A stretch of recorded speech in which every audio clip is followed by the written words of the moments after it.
ఈరోజు 15వ వార్డు గజ్వేల్ పెగ్నాపూర్ ప్రచారంలో భాగంగా ఇంటింటి తిరగడం జరిగింది.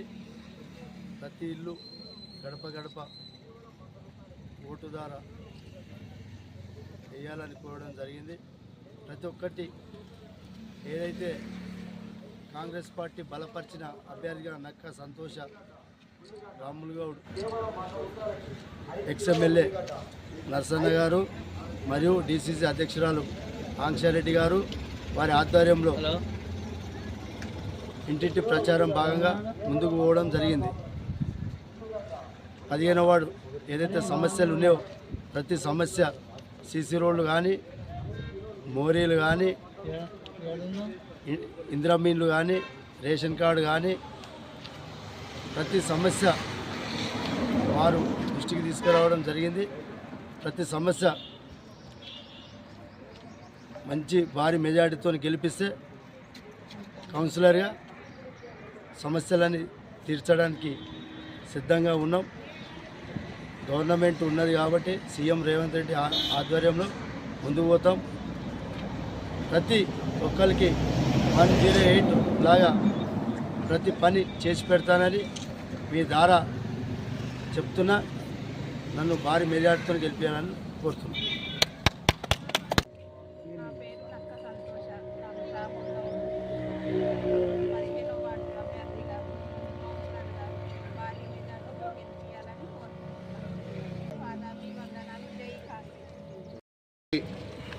పదిహేనవ వార్డు కౌన్సిలర్గా అభ్యర్థిగా సంతోష్ని నక్క రాములు పోటీ చేస్తున్నారు. వారికి భారీ మెజార్టీతో ముందుకు ప్రజలు గెలిపియాలని కోరుకుంటున్నాం. మేము మద్దతు తెలుపుతున్నాము.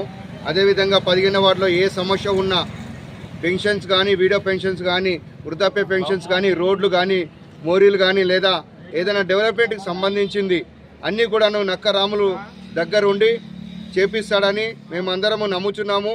తర్వాత భారీ మెజార్టీతో 15వ వార్డు అభ్యర్థిని భారీ మెజార్టీతో మేమందరం మద్దతు ఇచ్చుకుంటూ మేమందరం గెలిపిస్తున్నాము. తర్వాత ఇదే విధంగా నర్సారెడ్డి గారి ఆధ్వర్యంలో భారీ మెజార్టీతో 15వ వార్డు గెలుపొందుతుంది. మేము కూడా అందరం కూడా ప్రజలను కూడా ఏకతాటిగా ఉండి ఓటు వేసి తర్వాత వార్డు అభివృద్ధికి మేమందరం తోడ్పడతామని చెప్పేసి మేము కోరుకుంటూ గజ్వేల్ తరపు నుంచి వెళ్ళి మున్సిపాలిటీలో భారీ మెజార్టీ రావాలని చెప్పేసి మేము కోరుకుంటూ మేము జై కాంగ్రెస్, జై కాంగ్రెస్, జై కాంగ్రెస్, జై కాంగ్రెస్.